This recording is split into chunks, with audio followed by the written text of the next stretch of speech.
Então, vamos lá, né, gente? Vamos começar, então. Então, como eu disse, essa é a última aula aí do nosso curso. Ficou só um pedaço para trás, que foi sobre cor e magnetismo. E aí, a lista de exercício, como ficou uma matéria muito pequena, a última, por ser, né, ter um valor maior e por ter um volume menor de conteúdo, eu resolvi fazer tudo de composto de coordenação. Então, vamos lá. Então, a gente vai começar a nossa última aula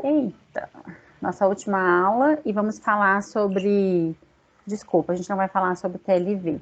Nós vamos falar só sobre cor e magnetismo em compostos de coordenação, como eu disse. Então, nós vamos falar um pouquinho da cor nos compostos de coordenação.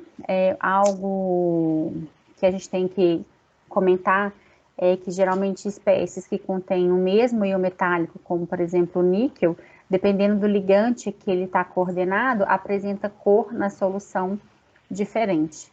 E é o que nós vamos conversar um pouquinho sobre isso. E vamos falar sobre o magnetismo também, que é uma das características importantes dos compostos de coordenação. De onde que vem a cor, né? Aqui na imagem eu vejo uma solução de cobre 2+ em água, formando então aqueles complexos que a gente chamava de aquácido. E essa solução tem uma coloração azul clara. Quando a gente goteja uma solução de amônia nessa solução de cobre, a gente observa a formação de um novo complexo, o complexo de cobre com amônia. A gente chegou a fazer isso no laboratório, não sei se vocês lembram, para quem fez o laboratório aí. E aí a gente observa uma solução de cor bastante azulada, que a gente chama de violácea. Então, de onde que vem essa cor, né, nos compostos de coordenação? A cor do complexo, ela depende basicamente do íon metálico, né? O íon metálico que dá a maior característica da cor para o meu complexo. E no meu íon metálico, o que interfere muito é o estado de oxidação desse íon, né? Cada íon metálico tem uma cor. Por um exemplo, uma solução de ferro 2+ em água, ela tem uma coloração esverdeada. E já uma solução de ferro 3 em água, ela tem uma coloração amarelada. Então, o estado de oxidação conta muito sobre a cor desse meu complexo. Porém, quando a gente está num composto de coordenação, os ligantes coordenados ao metal, eles também interferem diretamente nessa cor. Por um exemplo, aqui na imagem a gente acabou de ver a solução de cobre complexada com a água, ela é azul clara, e quando está com amônia, ela já é azul escuro. Então, o ligante tem sim uma interferência direta na coloração desse complexo. Então, de onde que vem a cor, né? Para que algum composto seja colorido, ele tem que absorver luz. E essa luz tem que estar dentro do visível, do espectro eletromagnético, deve estar dentro da região do visível. Não sei se vocês lembram do espectro eletromagnético, né, que a gente já viu lá em outras disciplinas anteriormente. A faixa do visível é uma faixa bem pequena, que eu já vou mostrar ali numa roda de cor. Como essa absorção ocorre? A absorção, ela vai acontecer se a energia necessária para mover um elétron do estado fundamental para um estado excitado, a gente sabe que quando um composto absorve energia, quem absorve essa energia é o elétron. Né? O elétron está ali no meu estado fundamental, e para ele passar para um estado excitado, ele precisa absorver uma quantidade de energia. Ele só vai ser colorido se essa absorção de energia se der numa quantidade de energia dentro da luz visível. Eu tenho duas possibilidades de coloração. Eu vou demonstrar aqui nessa figurinha e volto a escrever lá na próxima para ficar certinho. Aqui eu tenho um olho enxergando uma laranja, né? Se a gente enxerga uma substância laranja, é porque eu tenho duas possibilidades. Ou porque esse objeto, ele absorveu todo o comprimento de onda, exceto laranja. Então, o olho vai enxergar a cor laranja se apenas ela for refletida, ou seja, esse objeto absorveu todo o espectro do visível e transmitiu ali apenas a cor laranja.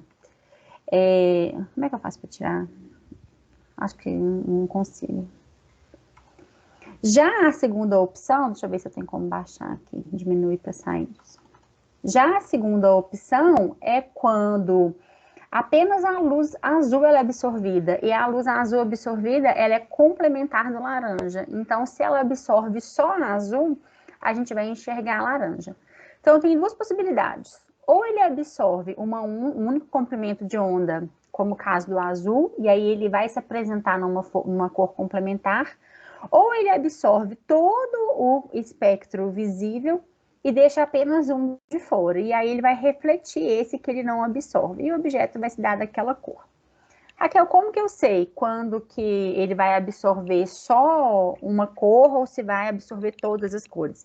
Isso são dados experimentais. A gente precisa fazer um espectro e eu vou falar sobre isso daqui a pouquinho. Então, aqui só está descrito o que a gente conversou lá atrás. Eu tenho duas possibilidades, então, de coloração. Uma amostra, ela absorve na luz visível, a cor que enxergamos é a soma das porções não absorvidas, que são refletidas ou transmitidas pelo objeto que atinge nossos olhos. Então, por exemplo, aqui eu tenho uma roda de cor, e aqui dá todo o espectro eletromagnético da luz visível. Antes, a gente tinha o costume de colocar o espectro eletromagnético assim, e a luz visível ficava aqui num espectro bem pequenininho, aqui nesse arco-íris.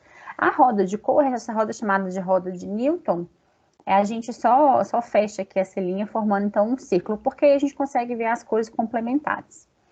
A roda de cor, ela começa aqui em 400 nanômetros, com a cor violácea, que é a cor roxa, que a gente chama de roxa violácea, e ela vai para o azul, para o verde, o amarelo, o laranja, e chega até no vermelho, né, que está ali em torno de 750 nanômetros. Os nossos vizinhos ali do espectro eletromagnético, a gente tem o infravermelho, que está bem perto aqui do vermelho, né, e a próxima região do espectro eletromagnético, e a gente tem a outra região bem perto aqui do 400, que é ultravioleta.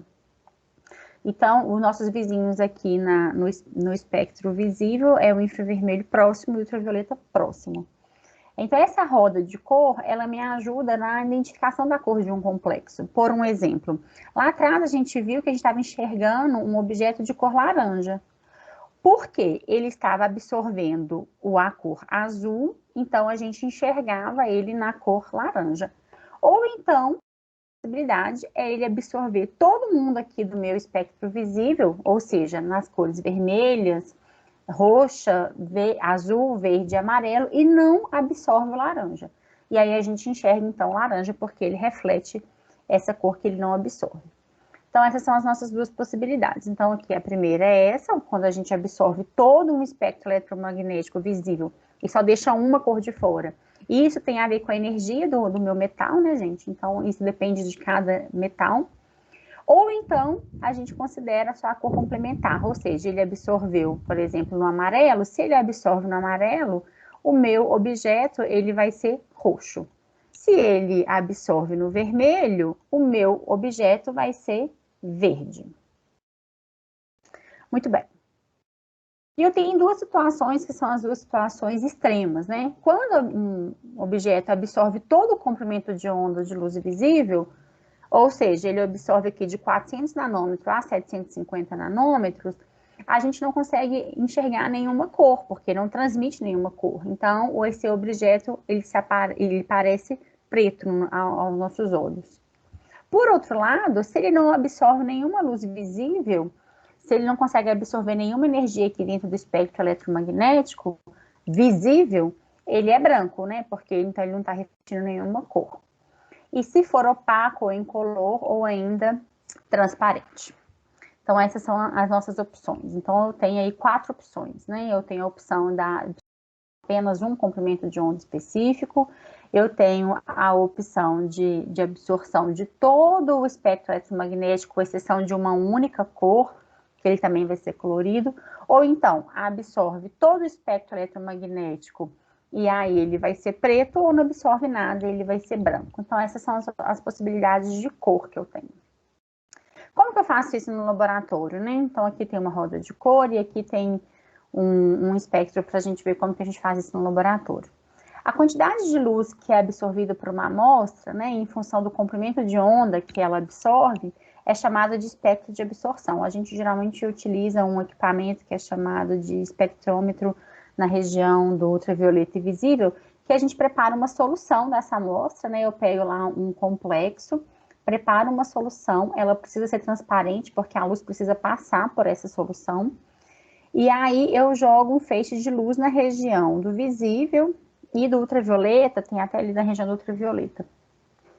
E aí eu consigo ver a quantidade de luz que ela absorve. Então, o quanto que passa aqui, eu detecto e isso é transformado nesse gráfico que a gente chama de espectro. Esse é um espectro de absorção. Em uma amostra transparente, eu preciso, né, que ela seja transparente, porque a luz precisa passar e eu preciso recolher toda essa luz que vai sair daqui dessa solução. O espectro de absorção visível, ele pode ser determinado no espectrômetro. No próximo semestre, quando vocês estiverem fazendo a disciplina de elementos metálicos, vocês vão fazer uma prática assim, vocês vão pegar um composto de coordenação, vão solubilizá-lo em água ou em álcool, dependendo da solubilidade, e vão fazer um espectro de absorção. Muito bem, aí aqui eu tenho um exemplo, um complexo de titânio, um titânio em água. E aí, quando eu joguei essa luz na região do visível e do ultravioleta nesse composto, a gente vê uma faixa de absorção que começa aqui em 400 e vai até mais ou menos aqui em 600, né? É um complexo que absorve numa grande área. Mas qual que vai ser a cor desse complexo? Geralmente vai ser a cor do máximo de absorção que ele tem. Quando a gente vem aqui no máximo de absorção, é mais ou menos aqui assim. Nossa, que reta mais maravilhosa. Tá ali em torno de 500 e pouco, perto de 550, 560 mais ou menos. E quando a gente vê esse espectro, a gente vê que a maior absorção está nessa região aqui de 560, 580, a gente sabe que este complexo vai ter a cor complementar, e a cor complementar vai ser roxa. E, de fato, a cor do complexo de titânio em água é roxa, ou púrpura, ou também chamado de violácea. Violácea, gente, é aquela cor quando a gente faz no laboratório, aquele experimento do triodeto na presença do amido, que fica uma solução roxa, a gente chama que aquela cor é violácea, bem roxa, né, um azul bem forte, que a gente não sabe direito se é um azul, se é roxo, essa cor é essa violácea. Então, esse complexo aqui vai ter essa coloração roxa, porque ele está absorvendo uma grande faixa do espectro, ele não é um tipo de complexo que absorve numa pequena faixa, por exemplo, assim. Ele não tem só uma pequena faixa, e essa pequena faixa geralmente está compreendida, vamos supor. Deixa eu fazer um espectrozinho aqui.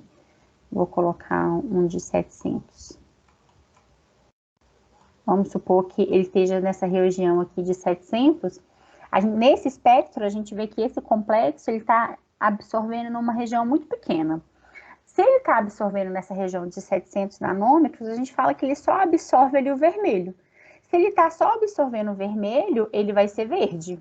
Então, com certeza, esse complexo aqui, ele é verde. Deve ser um complexo de cobre, um complexo de ferro 2, que tem essa coloração esverdeada. Agora, este complexo de titânio, ele tem um espectro muito amplo, né? Ele tem um espectro que começa uma absorção ali por volta de 400 e vai até ali 600. Então, qual é a cor que vai ser predominante? A cor predominante é sempre aquele perto do máximo ali de absorção, ok?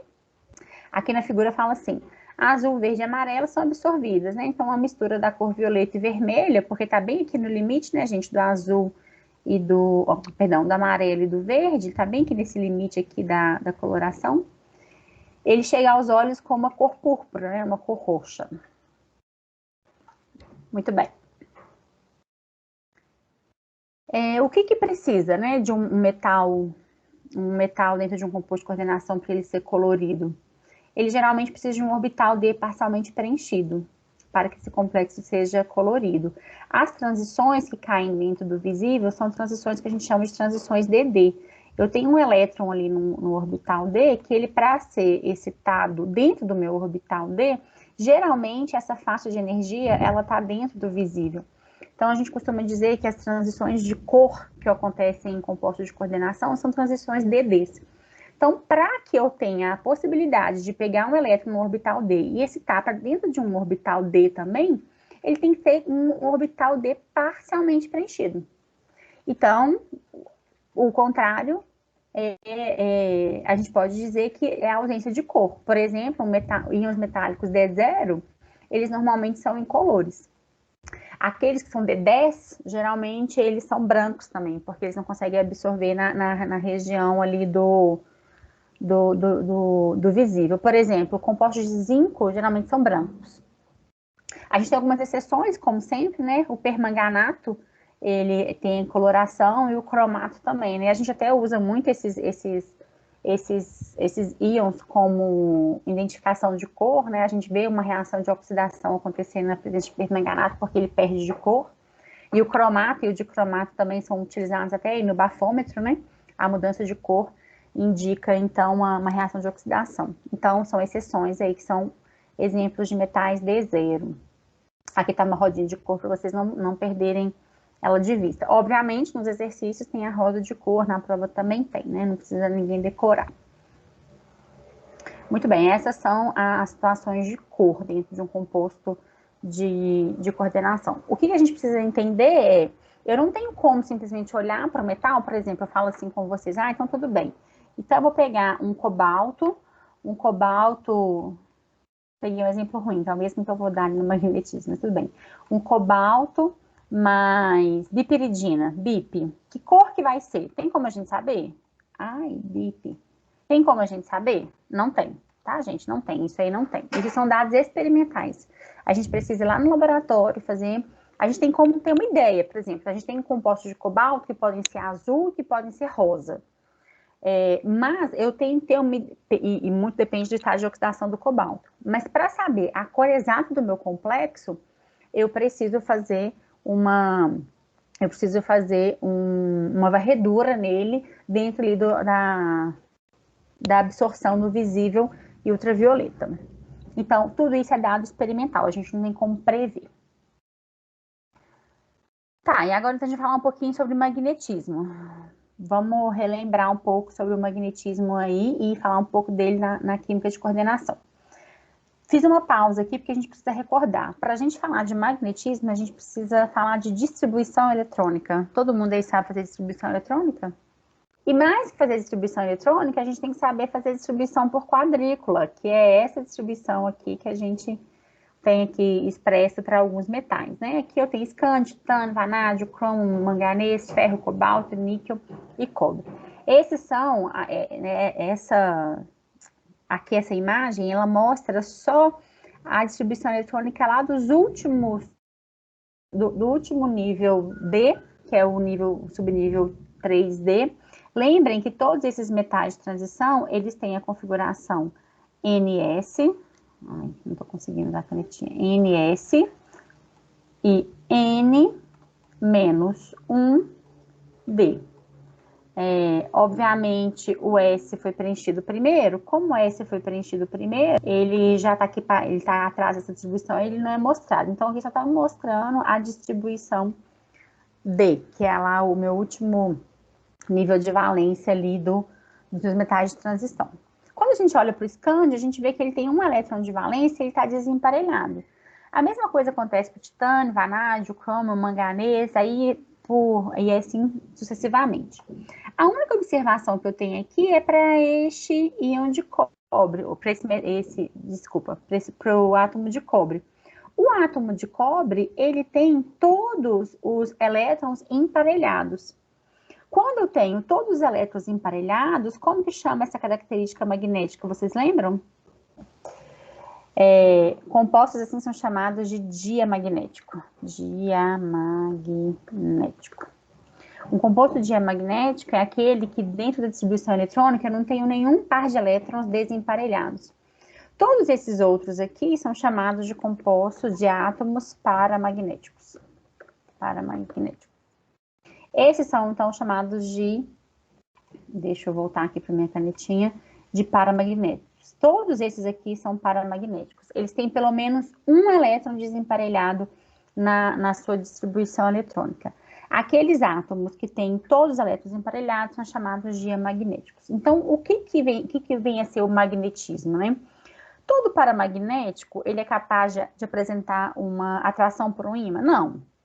E todo diamagnético, como que ele se comporta? Então, eu fiz um resuminho aqui. Então, vamos lá. Eu tenho os paramagnéticos e tenho os átomos diamagnéticos. Estou falando, por enquanto, de átomos isolados, tá? Não estou falando de composto de coordenação. Os paramagnéticos são átomos, então, que têm um elétron desemparelhado, um ou mais elétrons desemparelhados na distribuição eletrônica. Já os diamagnéticos são aqueles que têm todos os elétrons emparelhados. Quando não tem um campo magnético, gente, quando o campo magnético externo é nulo, né, ou seja, não estou aplicando nenhum campo magnético, esses elétrons estão alinhados aleatoriamente, eles não têm uma orientação preferencial, porque eles estão ali dentro do seu orbital em movimento de translação, rotação, vibração, mas não em um sentido preferencial, tanto para magnético quanto diamagnético. Uma vez que eu coloco um campo magnético, né, aplico um campo magnético, nossa, que bem maravilhoso, eu aplico um campo magnético externo, esses átomos, eles vão se alinhar ou a favor ou contra. Geralmente, os diamagnéticos, eles têm uma leve repulsão a um campo externo, e os paramagnéticos, eles costumam se alinhar a favor deste campo magnético ou contra o campo magnético, geralmente a favor. Tudo bem, então todo paramagneto, quando está na presença de um campo magnético externo, ele pode ser atraído ele tem propriedades magnéticas? Não. Por quê? Eu tenho 3 situações.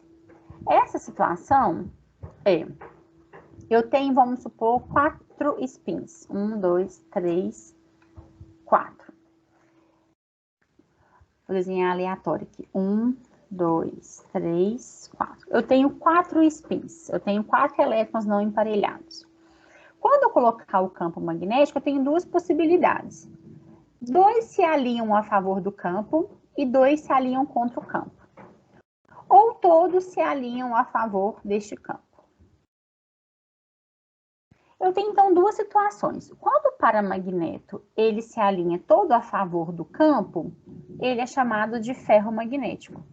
Esse ferromagnético, ele geralmente são compostos naturais, tá, gente? Geralmente, quando a gente pega um composto e mede a magnetização dele, vê que ele é ferromagnético, ou seja, aplicando um campo externo, todos são alinhados a favor desse campo, então, com isso, ele é atraído pelo campo, eles são chamados de ferromagnéticos e geralmente são naturais, como a magnetita, a magnemita. Agora, mentira, a magnemita é antiferromagnética, a magnetita, ela é ferromagnética. Agora, quando eu tenho essa possibilidade, ou seja, 2 alinham a favor e 2 alinham contra, aqui, quando a gente olha essa distribuição aqui, fica parecido com o diamagnético, concorda? Quando eu olho para essa distribuição, não tem um spin resultante. Um está cancelando o outro, como num diamagnético. Esse tipo de composto é chamado de antiferromagnético. Ele se parece bastante com um diamagnético. O antiferromagnético, dependendo da magnitude do spin, ele é fracamente atraído por um ímã ou não é atraído por ímã. Esses antiferros magnéticos aqui geralmente são mais sintéticos, a gente consegue sintetizá-los em laboratório ou alguns de ocorrência natural. E por fim, eu tenho uma situação que é chamada de ferrimagnético. Quando eu tenho, por exemplo, átomos que têm spins diferentes, por exemplo, eu tenho uma mistura de cobre, ferro, zinco. Apesar de elétron ser elétron, este elétron tem uma força diferente, porque ele está no núcleo, ele está sendo atraído por um núcleo diferente, ele está num orbital diferente. Então, a gente fala que ele tem magnitude diferente. Quando tem essa situação, vamos supor que eu tenha um spinzão, um spinzinho aqui, 4 spins de magnitude diferente, ok? Não preocupem muito com a magnitude do spin, porque isso vocês vão ver isso lá em elementos metálicos.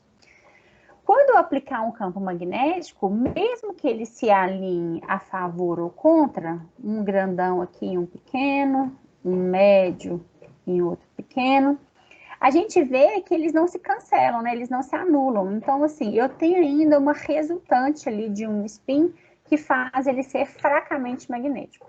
Assim, ele é chamado de ferrimagnético. Esses, então, são alguns compostos que podem ser atraídos fracamente por um ímã. Então, eu tenho 2 situações. Eu tenho a situação do paramagnetismo e do diamagnetismo. O paramagnetismo e o diamagnetismo, gente, é uma propriedade atômica, concorda? Eu faço a distribuição eletrônica, feita a distribuição eletrônica, eu olho para o átomo e eu falo se ele é paramagnético ou se ele é diamagnético.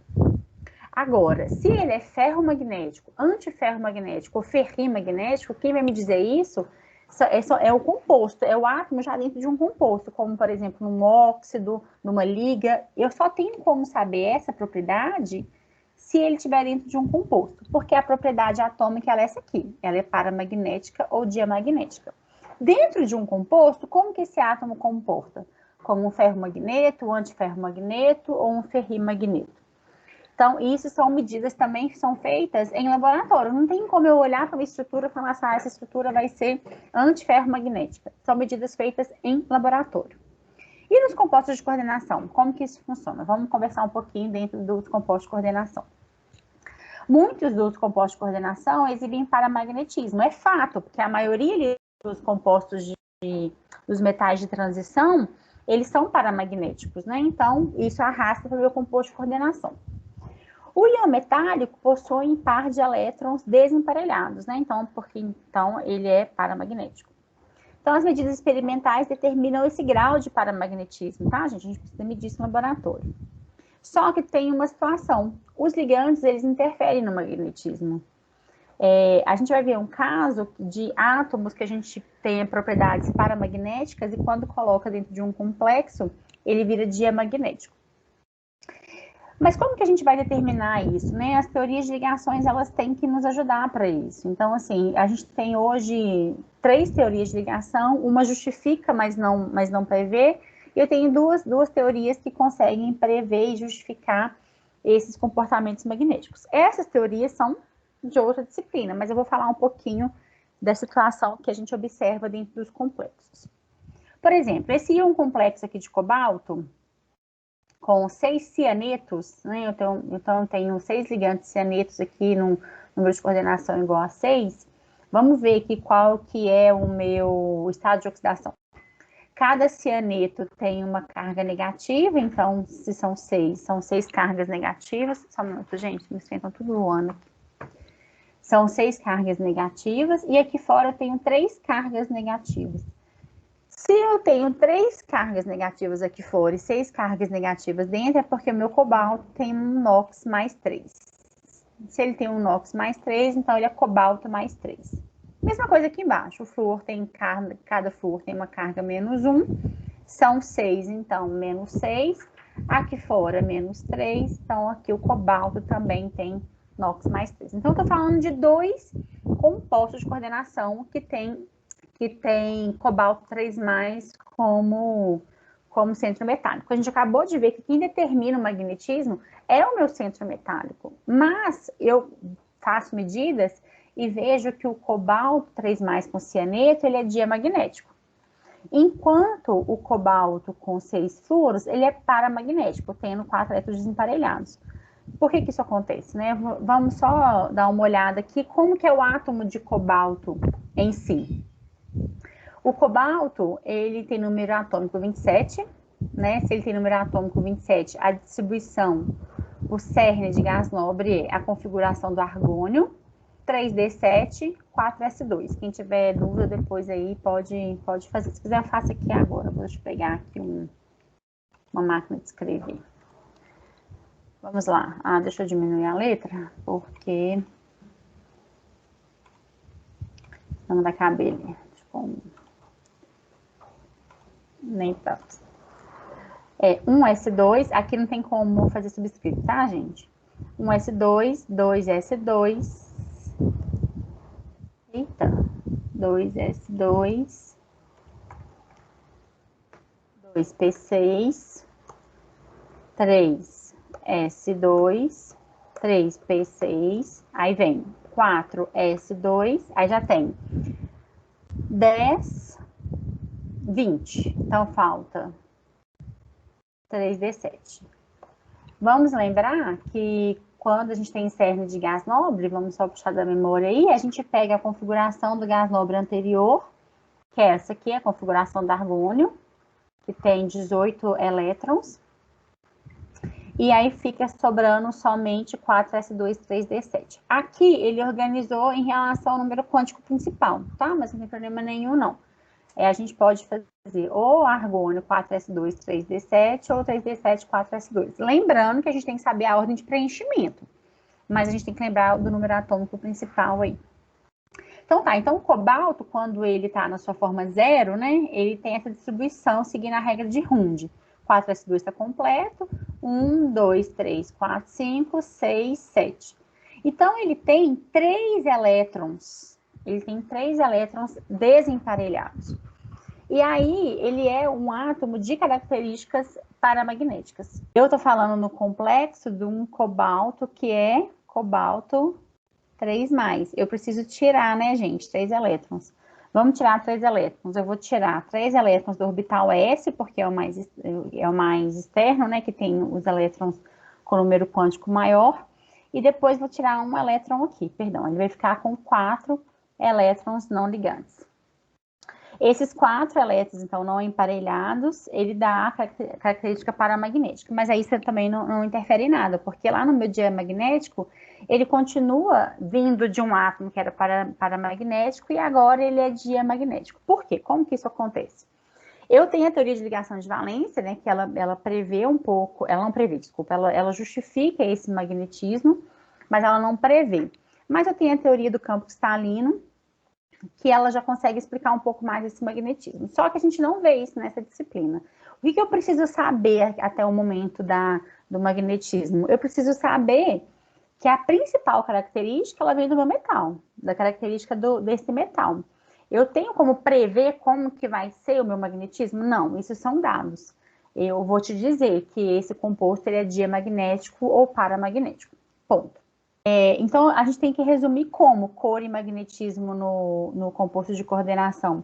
A gente resume em um dado experimental. A gente precisa ter medidas experimentais. A gente não consegue prever cor e magnetismo só no papel. Através de dados do laboratório eu consigo ver, que é o que vocês fazem na próxima disciplina de elementos metálicos.